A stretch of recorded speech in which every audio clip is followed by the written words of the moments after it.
Good morning, students. നമുക്ക് alternative സീരീസിലെ മറ്റൊരു പ്രോബ്ലം ചെയ്യാം. പ്രോബ്ലം ഇതാണ്. Sigma k equal to 1 to infinity cos k pi by k square plus 1. ഇത് നമുക്ക് തുടക്കത്തിൽ കാണുമ്പോൾ ഇതൊരു alternative സീരീസ് ആണോ എന്നൊരു ഡൗട്ട് വരും. അത് നമുക്ക് ചെക്ക് ചെയ്യാം. ഇവിടെ cos n pi എന്ന് പറഞ്ഞാൽ എന്താണ്? മൈനസ് 1 raised to n ആണ്. cos pi യുടെ വാല്യൂ എത്രയാണ്? -1 ആണ്. അതിൽ cos 2 pi, cos 3, 4 pi etcetera ഇതിന്റെയൊക്കെ വാല്യൂസ് എന്താണ്? 1 ആണ്. ഒരു cos pi, cos 3 pi etcetera ഇതിന്റെയൊക്കെ വാല്യൂസ് എന്താണ്? -1 ആണ്. നമുക്ക് അത് വെച്ച് സീരീസ് ഒന്ന് എക്സ്പാൻഡ് ചെയ്ത് നോക്കാം. നമുക്ക് first we have to check whether it is an alternative series. അപ്പൊ നമുക്ക് കേക്കിൽ 1 കൊടുക്കുമ്പോൾ cos പൈയുടെ വാല്യൂ എത്രയാണ്? -1. ഇവിടെ നമ്മൾ കേക്ക് 1 കൊടുക്കുമ്പോൾ 1 സ്ക്വയർ പ്ലസ് 1. രണ്ടാമത്തെ ടൈം നമ്മൾ കേക്ക് 2 കൊടുക്കുമ്പോൾ cos 2 pi വരും. cos 2 പൈയുടെ വാല്യൂ എത്രയാണ്? cos 2 പൈയുടെ വാല്യൂ 1 ആണ്. Divided by 2 square plus 1. 2 square plus 1. ഇനി അടുത്ത് നമുക്ക് കേക്ക് 3 കൊടുക്കാം. കേക്ക് 3 കൊടുക്കുമ്പോൾ cos 3 pi വരും. cos 3 പൈയുടെ വാല്യൂ എത്രയാണ്? -1 ആണ്. -1 divided by 3 square plus 1 etcetera. എന്ത് സീരീസ് ആണ്? ഇതൊരു ആൾട്ടർനേറ്റീവ് സീരീസ് ആണ്. അപ്പൊ ഇവിടെ നമുക്ക് ആൾട്ടർനേറ്റീവ് സീരീസ് ലെബിനിറ്റ്സ് ടെസ്റ്റ് ഉപയോഗിച്ച് ഈ സീരീസ് കൺവെർജ് ആണോ ഡൈവർജന്റ് ആണോ എന്ന് ചെക്ക് ചെയ്യാം. അപ്പൊ അതിന് നമ്മൾ ആദ്യം തന്നെ UK കണ്ടുപിടിക്കുക. UK എന്ന് പറയുന്നത് എന്താണ്?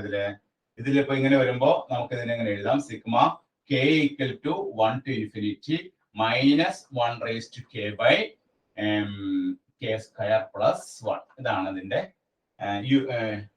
Sigma k equal to 1 to infinity എന്നുള്ള സീരീസ് ഇതാണ്. നമ്മൾ ഇതിങ്ങനെ എക്സ്പാൻഡ് ചെയ്ത് കഴിയുമ്പോൾ നമുക്ക് cos k പൈക്ക് വരെ -1 raised to k എന്ന് എഴുതാം. അപ്പോൾ sigma k equal to 1 to infinity -1 raised to k by k square plus 1. cos n pi എന്ന് പറഞ്ഞാൽ -1 raised to n ആണ്. അപ്പോൾ cos k പൈ എന്ന് പറഞ്ഞാൽ എന്തായിരിക്കും? -1 raised to k ആയിരിക്കും. ഇനി നമ്മൾ UK എന്ന് പറഞ്ഞത് എന്താണ്? 1 by k square plus 1 ആണ്. UK plus 1 എന്ന് പറയുന്നത് എന്താണ്? 1 by k plus 1 whole square plus 1 ആണ്. ഇനി ഇത് UK plus 1 ആണോ UK ആണോ വലുത് നോക്കാം. അപ്പൊ UK plus 1 ഇവിടെ എഴുതാം. UK നമുക്ക് ഇവിടെ എഴുതാം. UK plus 1 എന്ന് പറഞ്ഞാൽ എന്താണ്? 1 by k plus 1 whole square plus 1 ആണ്. UK എന്ന് പറഞ്ഞാൽ ആരാണ്? 1 by k square plus 1 ആണ്.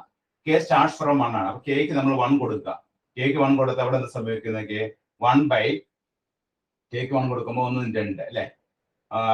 2 സ്ക്വയർ 1 by 5 എന്ന് വരും. ഇവിടെ kയുടെ വാല്യൂ 1 by 5 എന്ന് വരും. ഇവിടെ നമുക്ക് kക്ക് 1 കൊടുക്കുമ്പോൾ ഇവിടെ എന്താ കിട്ടുന്നത്? 1 by 2 എന്ന് വരും.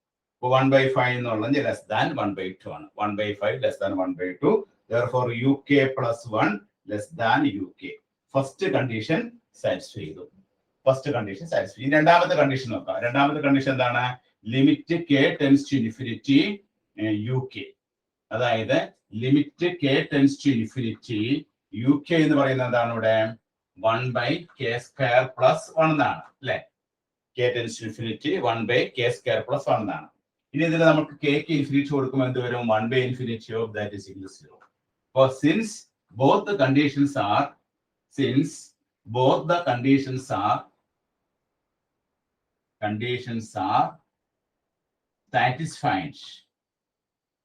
satisfied series converges.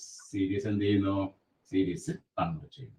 Therefore sigma k equal to 1 to infinity cos k pi by k square plus 1 converge ചെയ്യുന്നു.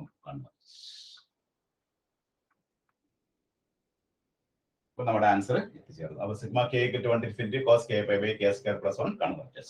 അപ്പോൾ ഈ ഒരു സീരീസ് പെട്ടെന്ന് നമ്മൾ നോക്കുമ്പോൾ ഇത് ആൾട്ടർനേറ്റീവ് സീരീസ് ആണോ എന്നൊരു ഡൗട്ട് വരും. പക്ഷെ cos k പൈയുടെ വാല്യൂ -1 raised to k ആണ്. അത് നമ്മൾ കൊടുത്തു കഴിയുമ്പോൾ നമുക്ക് മനസ്സിലാവും ഇത് ആൾട്ടർനേറ്റീവ് സീരീസ് ആണെന്ന് മനസ്സിലാവും. ആൾട്ടർനേറ്റീവ് സീരീസ് ആണെങ്കിൽ നമ്മൾ 2 കണ്ടീഷൻസ് ഫുൾഫിൽ ചെയ്യണം. ഫസ്റ്റ് കണ്ടീഷൻ എന്താണ്? UK plus 1 less than UK ആയിരിക്കണം. രണ്ടാമത്തെ കണ്ടീഷൻ എന്താണ്? Limit k tends to infinity UK എന്നുള്ളത് 0. ഈ 2 കണ്ടീഷൻസും ഇവിടെ ഫുൾഫിൽ ചെയ്യുന്നു, സാറ്റിസ്ഫൈ ചെയ്യുന്നു. അതുകൊണ്ട് നമ്മൾ എന്ത് പറയുന്നു?